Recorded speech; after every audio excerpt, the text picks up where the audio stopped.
Hello everyone. I wanted to place this trigger warning in front of all of my videos for this series because it has to do with teen suicide and the attempt of suicide in general. If this is something that is triggering to you, please enjoy one of my other series.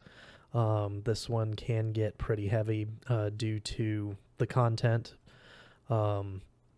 So I do want you guys to be aware of that. I also want you guys to know that you are loved, you are enough, and you matter. If you are ever feeling that way, in a suicidal way or depressed or something like that, please get out there and get help. It's not about pride. To just put that, you've got to put that away. If you are having a rough time, talk to somebody, talk to family, talk to a friend, talk to just a random stranger at the bus stop or something. You know, sometimes it's easier to get off your chest what you're feeling with someone you don't even know compared to someone that's family or friends, just because you don't have to worry about how they're going to think about you or anything like that. You gotta get those feelings out. I've got a couple of numbers here for those that may feel the way that they might be feeling. The purpose of this entire series is to bring awareness to teen suicide and suicide in general. So I do want to give you guys a couple of numbers. The first one, it's pretty simple. It's only 3 numbers. Call 988. If you feel that your needs won't be met from a regular hotline because you might be a member of the LGBTQ plus community, another number that you can call is 866-488-7386. Stay safe, love each other, and help those in need. The world is better with you in it. Thank you. Now enjoy the episode.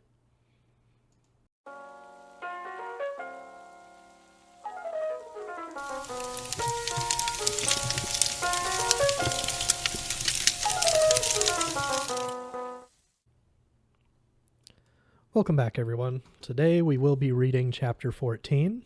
So let's get into it. Chapter 14. Sunday felt new and happy, even though it was raining.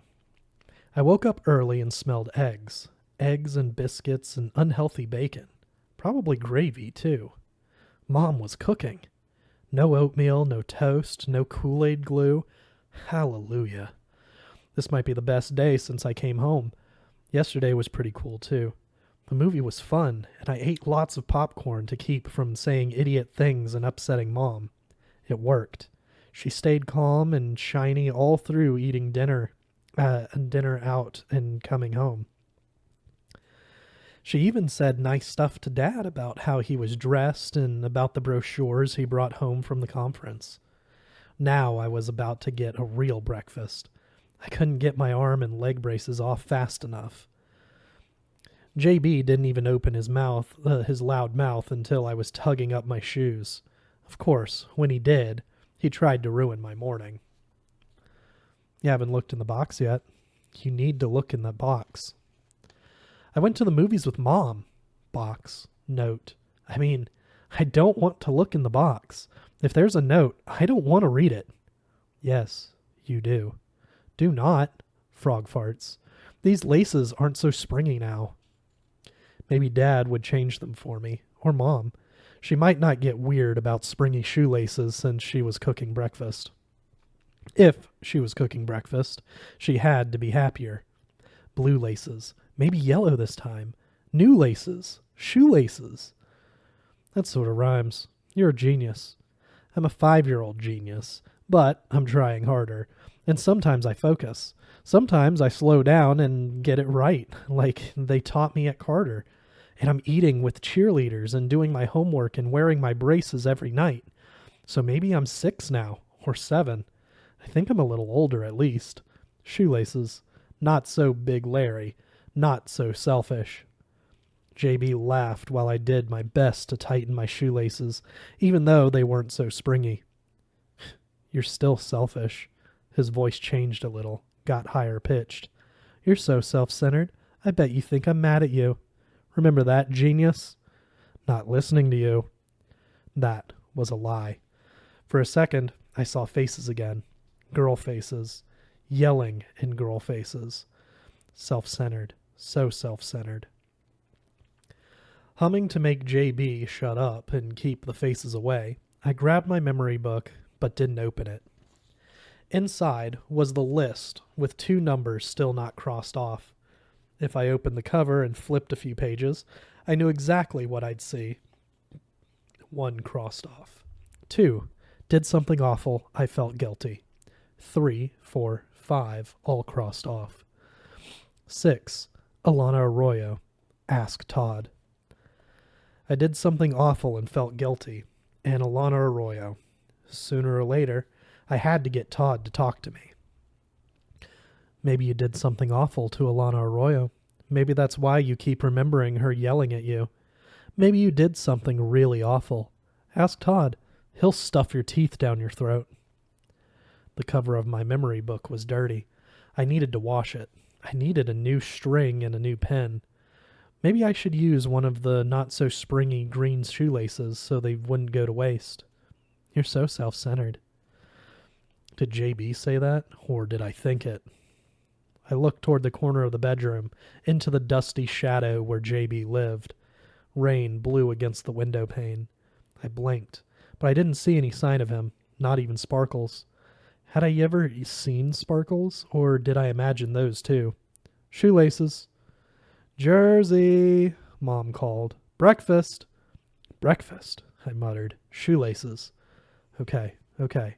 Mom sounded happy, and she made real food, and she and Dad weren't yelling at each other. So no freaking out. No going Big Larry. No talking about stupid stuff. No talking about the note in the box. No talking about Alana Arroyo and Todd. Boxes, Alana, Todd, faces. Shut up! He didn't shut up, and I stammered, and I slammed the door behind me. Then I worried Mom would get mad about that, but she didn't. Neither did Dad. He just ate a lot of biscuits and got crumbs all over his suit. I couldn't say anything because I got crumbs everywhere too. Bacon crumbs, egg crumbs, biscuit crumbs. We talked about school, but not about grades or getting peed on. We talked about Dad's job and Mom's job, but not about fighting or spending nights away from home. Whenever I wanted to say stupid stuff, I just took another bite of something. Definitely better than oatmeal and Kool-Aid glue toast. Way better than peanuts. Even better than cheerleaders. Sort of. Outside, it thundered and rained, but inside, we ate breakfast. It really was the best day since I left the hospital, until Dad had to go to his weekend conference, and Mom had to go to the bank to finish getting ready for the audit. They both cleaned up the kitchen, and they both kissed me, made sure I had their phone numbers, told me they'd call. Then they were gone, and I was alone. Alone in the house, full, smiling, but alone, with the box. But I wasn't going to look in the box. If I did, and I found something bad or something that upset me, I might ruin everything, and I didn't want to ruin anything. Big Larry, Romeo Man, JB. I wasn't going to be a ruiner like them. The kitchen table was so clean, I could see my reflection in the dark brown wood. I could see reflections of the rain on the kitchen windows, too. If I just stayed at the table, staring at myself in the raindrops, I'd never go upstairs, and I'd never open the box, and I wouldn't ruin anything. I tapped my fingers on the reflections. Was Lisa home? I could call her. Or Mama Rush. That's what I'd do. I'd call them. After I sat for a while, if I was careful, I could stretch things out and only go upstairs with enough time to do algebra and civics for tomorrow. Then I wouldn't be tempted to look in the box, and Dad would come home and probably Mom, since she was so happy, and everything would be fine. But it was hard to sit and do nothing. I yawned. Then I stared at the raindrops. It took a few seconds more before I thought about the box, so I looked up Lisa's number and dialed it. Somebody answered on the first ring. Hello? Todd. Just my luck. Don't say Alana. Whatever you do, don't say Alana Arroyo. Hello? Todd said again, sounding a little annoyed. Focus. Focus. Go slow. Is Lisa there? I yawned. I couldn't help myself, but I hoped Todd hadn't heard that. He might have, because he wasn't saying anything. Did I forget something? Please? I said just in case, and... Sorry. Todd made a bull snort. Yeah, just a minute. Freak. He didn't say it, but I sort of heard it along with the rain, which was still tapping away outside. Todd calling me a freak didn't bother me like it did when I first got home. I knew I wasn't a total big Larry. Not yet, anyway. I was trying harder and harder not to be. Lisa came on with, Jersey? Is something wrong? No. I stared at my still sleepy face in the kitchen table. Her voice sounded so soft on the phone, like music. Just calling. I don't believe you. Mama Rush told me about that box. Should have figured that. I couldn't get mad at either one of them, though. Especially not Lisa. Romeo, man. They had a fight. Yeah, I know. Carl really pissed in his Wheaties. Someone grumbled in the background, and Lisa said, What? But Mom, he did. Oh, okay. Jersey, Carl really, messed in his nest. Anyway, I think you should stay away from that box. It's none of your business. Me too. No box. Romeo man. I couldn't be anyone's Romeo man, not with all my stupid marks, but Lisa was nice to me.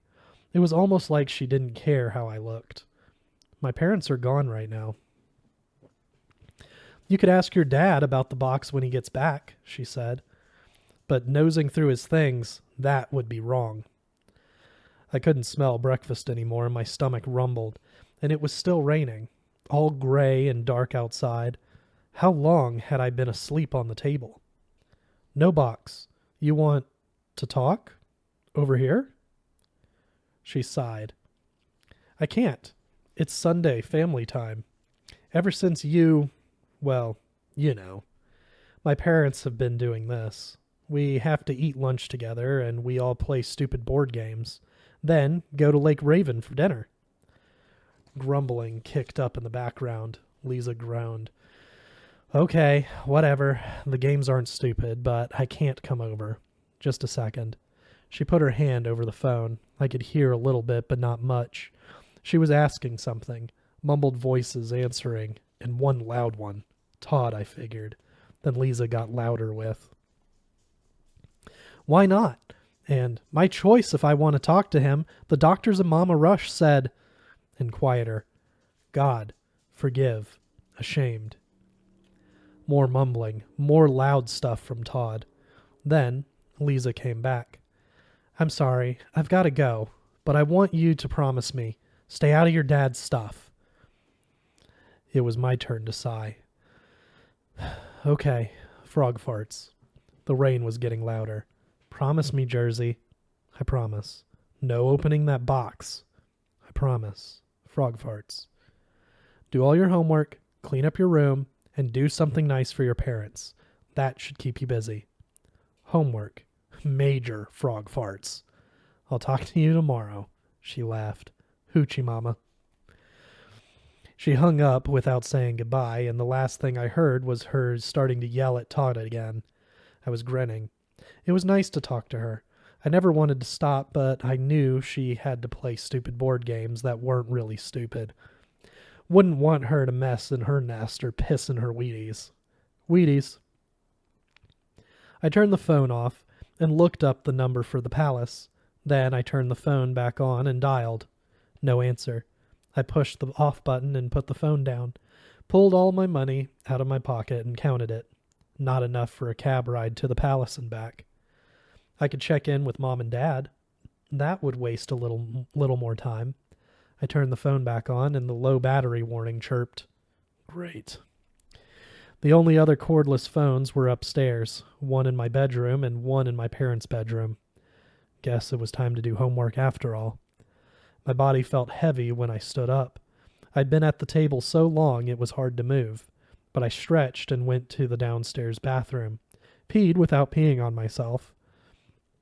When I was finished, I washed my hands, washed my face, washed my hands again, stared at myself in the mirror for a while and made some faces.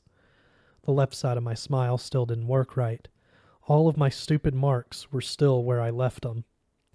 I needed a haircut. I needed to borrow Dad's electric razor. After a while, I got tired of standing there. Don't be stupid. You can go upstairs without looking in the box. When I talked, my mouth looked funny.